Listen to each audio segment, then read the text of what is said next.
கர்த்தருடைய பரிசுத்த நாமத்திற்கு ஸ்தோத்திரம் உண்டாவதாக. கர்த்தராகிய இயேசு கிறிஸ்துவின் நாமத்தில் உங்களுக்கு கிருபையும் சமாதானமும் உண்டாவதாக. இந்த நாளுக்குரிய தியானத்திற்கான தேவ வார்த்தை யோவான் அதிகாரம் 8 வசனம் 32. சத்தியத்தையும் அறிவீர்கள், சத்தியம் உங்களை விடுதலையாக்கும் என்றார். பிரியமானவர்களே, வாழ்க்கையில் போராட்டத்தோடும் பிரச்சனைகளோடும் அடிமைத்தனத்தில் மூழ்கி அதிலிருந்து வெளிவர முடியாதபடிக்கு மிகவும் துன்பப்படுத்தப்பட்டவர்களாய் நிந்தனை அனுபவிக்கிற வாழ்க்கை வாழ்ந்து கொண்டிருக்கின்றீர்களா?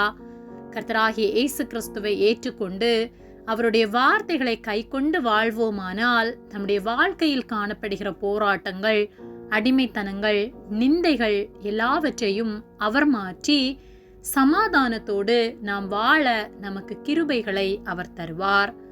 யோவான் 8:32 சத்தியத்தையும் அறிவீர்கள், சத்தியம் உங்களை விடுதலையாக்கும் என்றார் என்று சொல்லப்பட்டுள்ளது. சத்திய தேவனான அவர் சத்திய வார்த்தைகளை நாம் அறியும் போது அந்த சத்திய வார்த்தைகள் நம்மை விடுதலையாக்கும். சத்திய தேவனாகிய அவர், உண்மை உள்ளவராகிய அவர் நம்மை வந்து விடுதலையாக்குவார். நம்முடைய வாழ்க்கையில் காணப்படுகிற போராட்டங்கள் எல்லாவற்றையும் மாற்ற அவர் போதும். சமாதானமுள்ள வாழ்க்கையை தந்து சந்தோஷமாய் நம்மை நடத்த அவரால் கூடும். ஆகவே கர்த்தராகிய இயேசு கிறிஸ்துவை விசுவாசிப்போம்.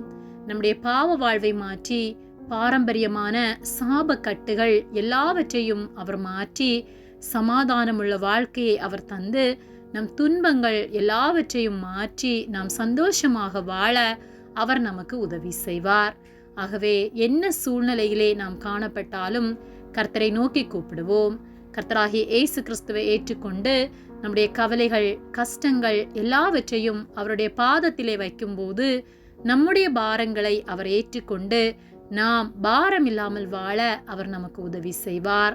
வருத்தப்பட்டு பாரம் சுமைக்கிறவர்களே, நீங்கள் எல்லாரும் என்னிடத்தில் வாருங்கள், நான் உங்களுக்கு இளைப்பாறுதல் தருவேன் என்று கர்த்தர் சொல்லுகிறார். ஆகவே நம்முடைய பாரங்கள், கவலைகள், வேதனைகள் எல்லாவற்றையும் அவரிடத்திலே சமர்ப்பிப்போம். அவர் நமக்கு சமாதானத்தையும் சந்தோஷத்தையும் தந்து நம்மை நடத்துவார்.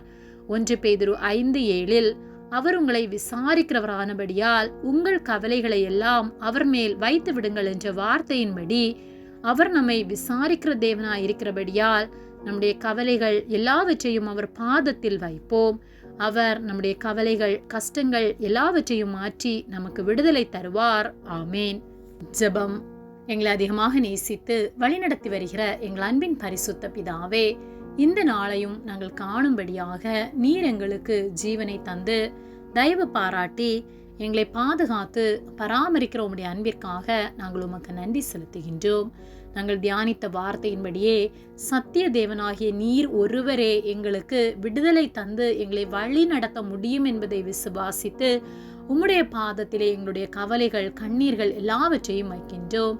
நீர் எங்களுக்கு சமாதானத்தை தந்து ஒவ்வொரு நாளும் உம்முடைய வார்த்தையின்படி நடக்க கிருபைகளை தருவதற்காக நன்றி செலுத்துகின்றோம். எங்களை உம்முடைய கரத்திலே தாழ்த்தி ஒப்பு கொடுக்கின்றோம். கஷ்டத்தோடு இருக்கிற ஒவ்வொருவரையும் நினைத்தருளும்படியாய் ஜெபிக்கின்றோம், விடுதலை ஆக்கும்படியாய் ஜெபிக்கின்றோம். இயேசுவின் நாமத்தில் ஜெபிக்கின்றோம் பிதாவே, ஆமேன். கர்த்தர் உங்களை ஆசீர்வதிப்பாராக.